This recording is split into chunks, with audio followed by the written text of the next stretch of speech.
विघ्नहर्ता श्री गणेश, श्री गणेश, श्री गणेश।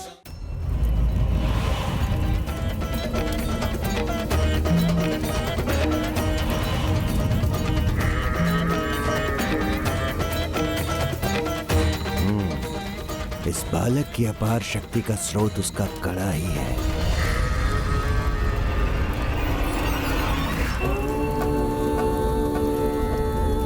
नमः शिवाय।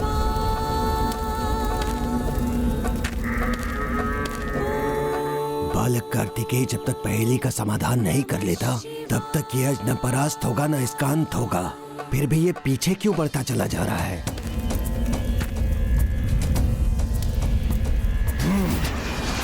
इसे अपने नियंत्रण में करना होगा।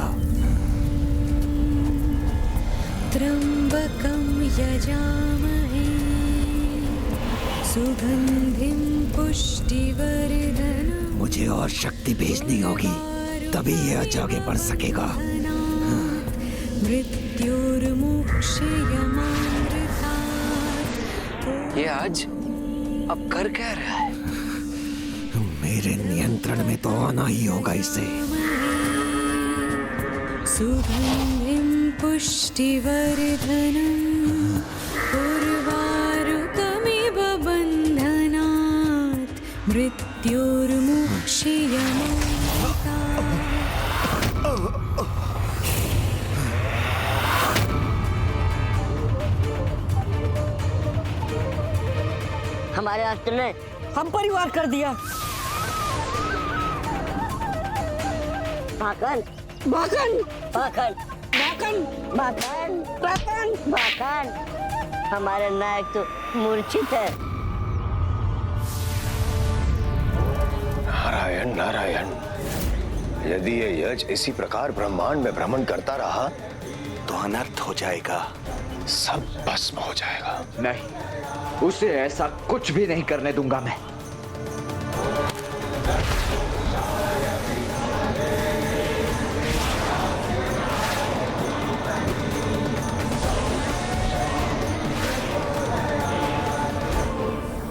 हम इस बालक का सामना नहीं कर सकते। हाँ हाँ, हमारा यही रहना उचित है।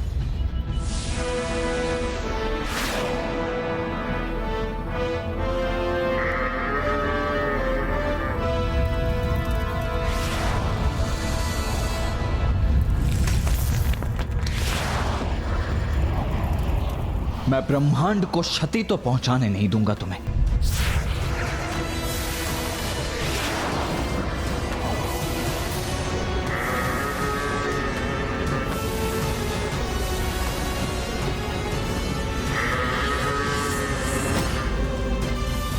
ये तो मंगल की ओर बढ़ रहा है।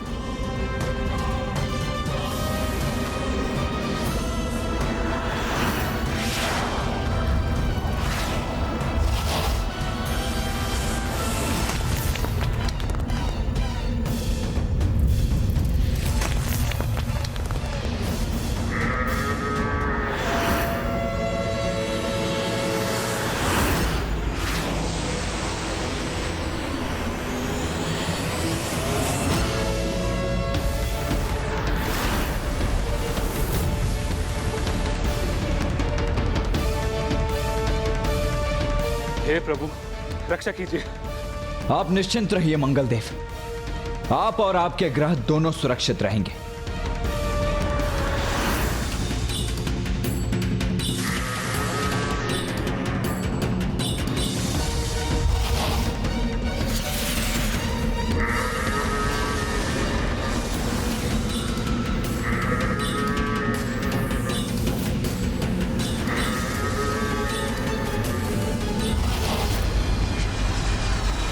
ये आज तो कहीं और ही भाग रहा है।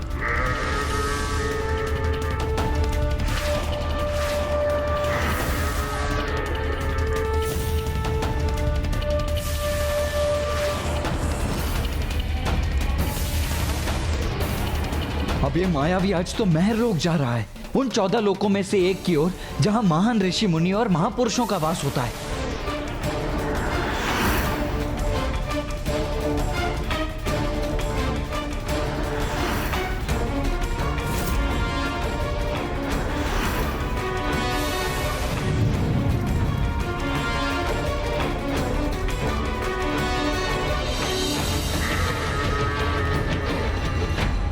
यज्ञ की अग्नि से उत्पन्न हुआ ये अज यदि महरलोक में प्रवेश कर गया तो उन ऋषि मुनियों की दिव्यता प्राप्त कर अजय हो जाएगा। भ्राता को किसी प्रकार उसे वहां प्रवेश करने से रोकना होगा।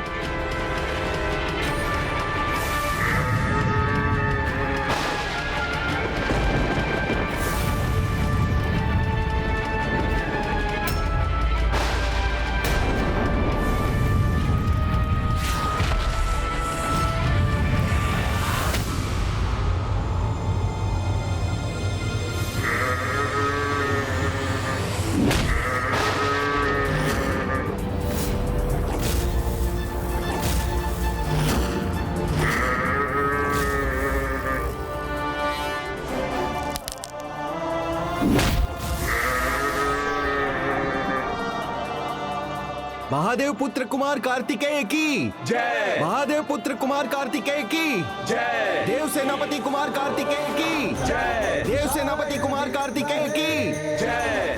देव सेनापति कुमार कार्तिकेय की जय। संसार मेरे पांव तले।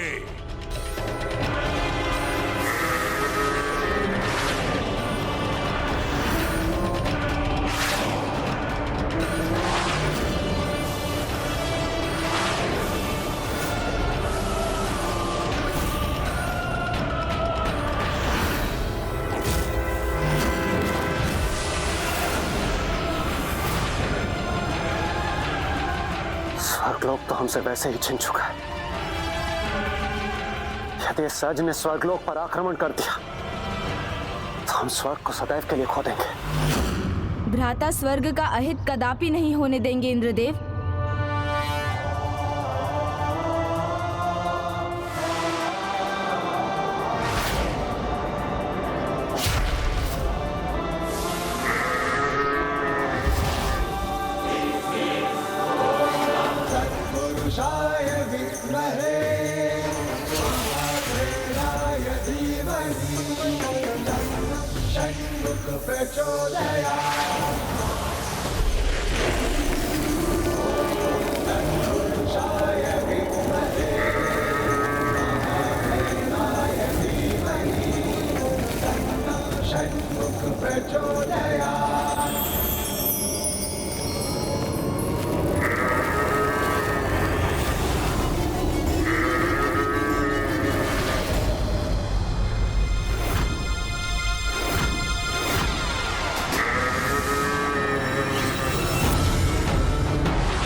यह तो स्पष्ट है कि इस पहेली को सुलझाए बिना मैं इस अज को क्षति नहीं पहुंचा सकता।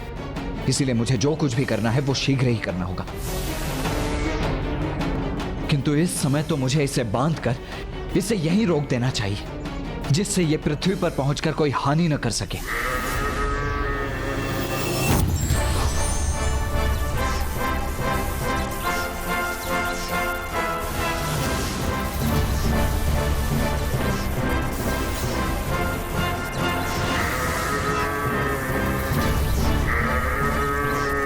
अब तुम पृथ्वी को कोई हानि नहीं पहुंचा सकोगे।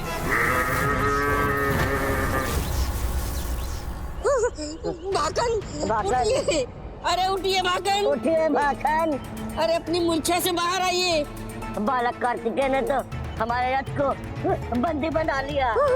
माखन, अरे ऐसा ही रहा तो ज्ञात नहीं सच का क्या होगा। इसे पराजित कर यदि संसार से इसका संकट मिटाना है तो सर्वप्रथम मुझे अपनी बुद्धि का प्रयोग करके उस पहेली को सुलझाना होगा।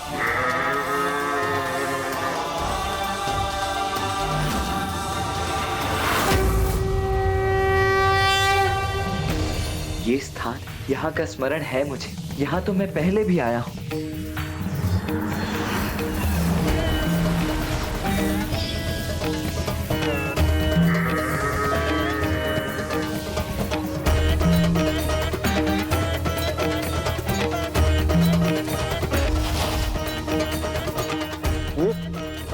ये देव सेनापति कुमार कार्तिकेय कर क्या रहे? इस मायावी अज को मुक्त होने क्यों दे रहे? वो इस दिव्य स्थान का प्रभाव है। हम अब कांची में हैं। श्री कालहस्ती के पश्चात पंचभूत शिवलिंग यात्रा का ये दूसरा पड़ाव है।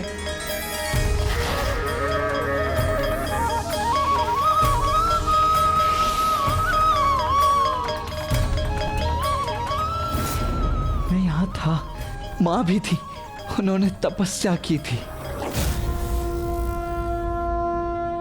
माँ, इस शिवलिंग को मैंने स्वयं रचा है।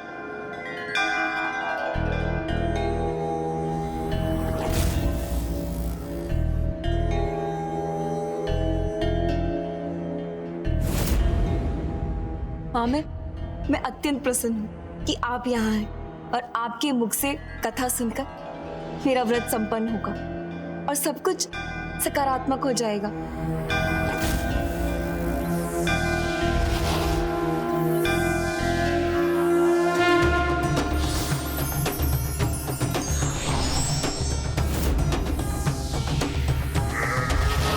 भ्राता सावधान!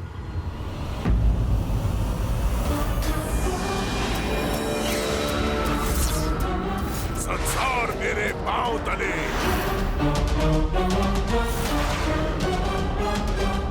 यदि संसार इसके पांव तले है तो इसके ऊपर क्या है?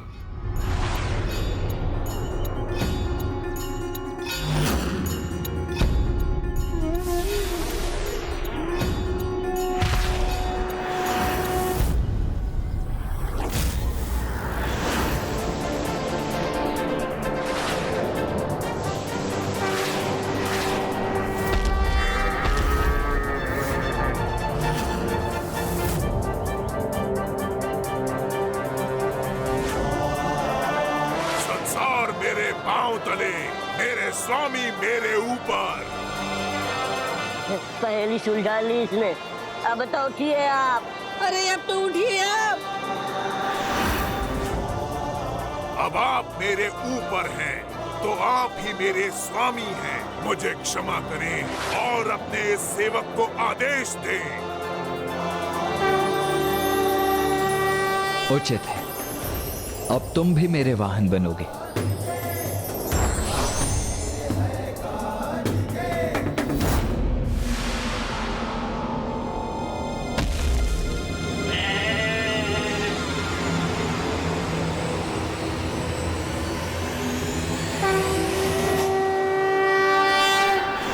कार्तिकेय की जय। देव सेनापति कुमार कार्तिकेय की जय। जब मेरे यज्ञ की अग्नि से इस भयानक अज का जन्म हुआ, तब मेरे भीतर भी भय उत्पन्न हुआ। जब ये अज मंगल ग्रह की ओर बढ़ा, तब मंगल देव भी भयभीत हुए। महरलोक के ऋषि मुनि भी भयभीत थे, और इसे स्वर्ग की ओर बढ़ते हुए देखकर हम सभी देवता भी भयभीत हुए थे। परंतु आपने केवल इसे रोका ही नहीं, अपितु इस पे आरूढ़ भी हुए। इस पे भी नियंत्रण पाया और भय पे भी। महान है आप कुमार कार्तिकेय, महान है। भ्राता, आपके इस रूप को अजरूढ़ा के नाम से जाना जाएगा,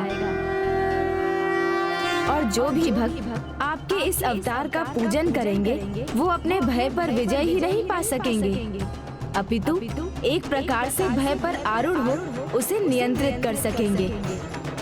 अजरूढ़ा कार्तिकेय स्वामी की जय। अजरूढ़ा कार्तिकेय स्वामी की जय। अजरूढ़ा कार्तिकेय स्वामी की जय। अजरूढ़ा कार्तिकेय स्वामी की जय। साधारण जीव नहीं है, भगवान है ये। बाकन उठिए। उठो बाकन उठो। देखिए और बताइए अब हम क्या करें।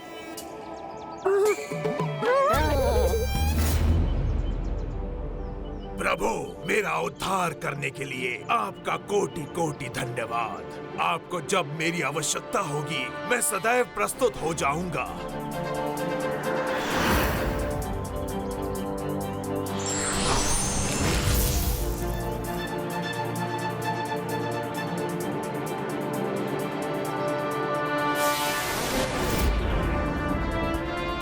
कुमार कार्तिकेय, मुझे आज्ञा दीजिए।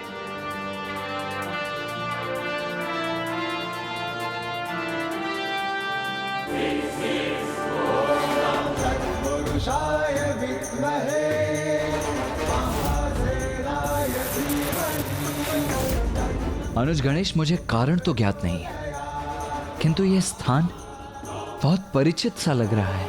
भ्राता, परिचित तो होगा ही। हम कांची में जो है, एकांबरेश्वर के निकट, जहाँ माता ने पिताश्री के लिए घोर तपस्या की थी। एकांबरेश्वर, एकांबरेश्वर? हाँ पुत्री, आज तुम्हारी पूजा संपन्न करने के लिए मैं तुम्हें एकांबरेश्वर की कथा सुनाऊंगी। एक बार महिषासुर को लेकर प्रभु महादेव और मेरे बीच विवाद छिड़ गया और दुर्भाग्यवश उसके कारण मैं अत्यंत क्रोधित हो गई और जिसके कारण मुझे प्रभु से दूर होना पड़ा। किंतु बहुत समय बाद जब मुझे अपनी भूल समझ आई, तब प्रभु से क्षमा प्राप्ति के लिए और उनके साथ होने के लिए तब ही एकमात्र मार्ग था। आपको स्मरण है ना भ्राता, किस प्रकार माता ने आम के वृक्ष तले शिवलिंग स्थापित किया था?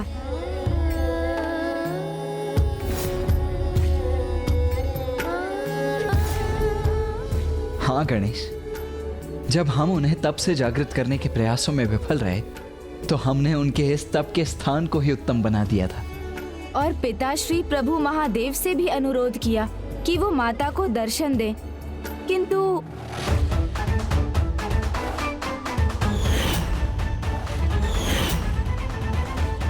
तुम कहते हो कि उमा मेरी सबसे बड़ी भक्त है, तो मैं तुम्हारे इस कथन पर अवश्य ध्यान दूंगा, परखूंगा उसकी भक्ति, परखूंगा उसकी। फिर प्रभु महादेव ने मेरी परीक्षा के लिए अपनी जटाओं को खोलकर गंगा की एक विशाल धारा को मेरी ओर भेज दिया। मेरी परीक्षा में सर्वप्रथम मेरी ओर बढ़कर मेरी सहायता करने वाला पुत्र कार्तिकेय ही था।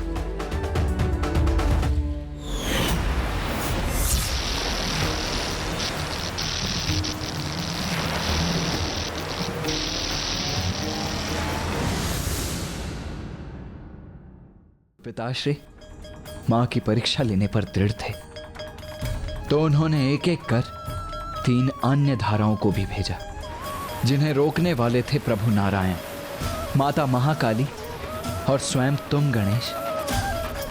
माता को इसका आभास हो गया था कि कुछ अनुचित घटित हो रहा था, किंतु उन्होंने तब भी अपनी तपस्या को भंग नहीं होने दिया।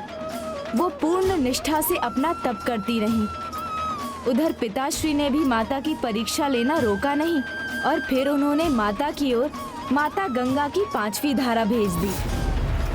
माता गंगा की 5वीं धारा इतनी तीव्र थी कि वो सब कुछ बहा सकती थी, परंतु माता ने अपनी चिंता नहीं की एवं शिवलिंग की रक्षा हेतु उसे अपनी भुजाओं में भर लिया। और उनकी इस अगाध भक्ति को देखकर पिताश्री इतने प्रसन्न हुए कि वो स्वयं माता की रक्षा हेतु यहाँ आ गए। अवश्य गणेश, मुझे स्मरण कैसे नहीं होगा। इतना दिव्य और भावुक क्षण था वो, जब मां और पिताश्री दोनों एक दूसरे के प्रति अपनी भक्ति और निष्ठा को उजागर कर रहे थे। और फिर उनके इस दिव्य मिलन के पश्चात मां अपने माता कामेश्वरी रूप में और पिताश्री अपने प्रभु कामेश्वर रूप में यहाँ कांचीपुरम में अपने विवाह के लिए प्रस्तुत हुए। और फिर मां और पिताश्री ने यहाँ अपने मंदिर स्थापित करके इस स्थान को और भी अधिक दिव्यता प्रदान कर दी।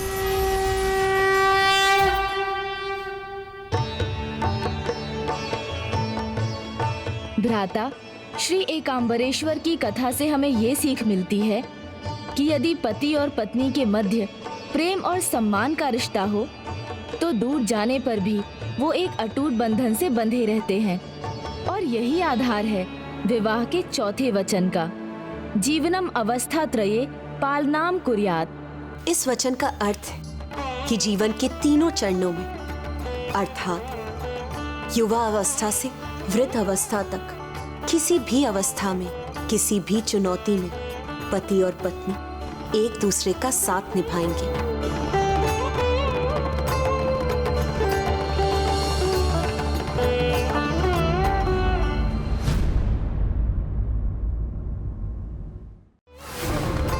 धन्यवाद माँ। इस कथा के श्रवण से मेरी पूजा संपन्न हो गई।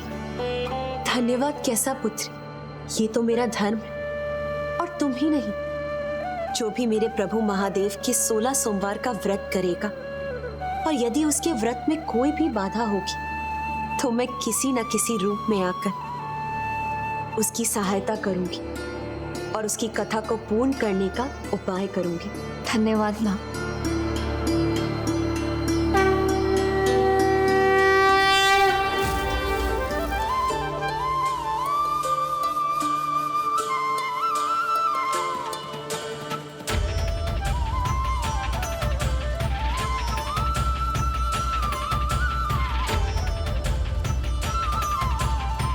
मैं धन्य हो गई माँ कि मुझे आपकी अद्भुत लीला की साक्षी बनने का और आपकी कृपा प्राप्त करने का सौभाग्य प्राप्त हुआ। उस दिन हम भी इस महान लीला के साक्षी बने और हमें भी ये सीख प्राप्त हुई कि विवाह के माध्यम से निष्ठावान जीवन साथी प्राप्त होना अत्यंत महत्वपूर्ण है। गणेश, तुम इन सारी कथाओं में विवाह को कुछ अधिक ही महत्व नहीं दे रहे हो। मैं विवाह की बात इसलिए कर रहा था क्योंकि सभी कथाओं में विवाह का महत्व था, किंतु भ्राता, मेरा ध्यान तो आपकी यात्रा और आपके लक्ष्य पर ही है और ये स्थान आपके लक्ष्य में सबसे महत्वपूर्ण पड़ाव है। प्रभु महादेव का एकांबरेश्वर शिवलिंग पंचभूत स्थलों में से एक है। माता ने यहाँ गीली मिट्टी अर्थात भूमि से लिए गए तत्वों से शिवलिंग का निर्माण किया था, इसलिए एकांबरेश्वर शिवलिंग पृथ्वी लिंगम है। प्रभु की अष्ट मूर्तियों के भूमि रूप के दर्शन आपको यहीं प्राप्त होंगे भ्राता।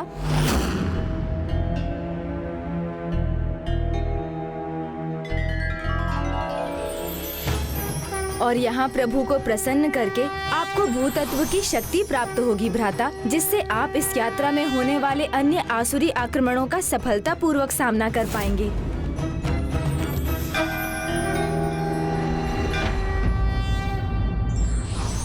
जब किसी विशेष उद्देश्य की पूर्ति के लिए स्वयं को समर्पित कर दिया जाता है तो निश्चय ही सफलता प्राप्त होती है।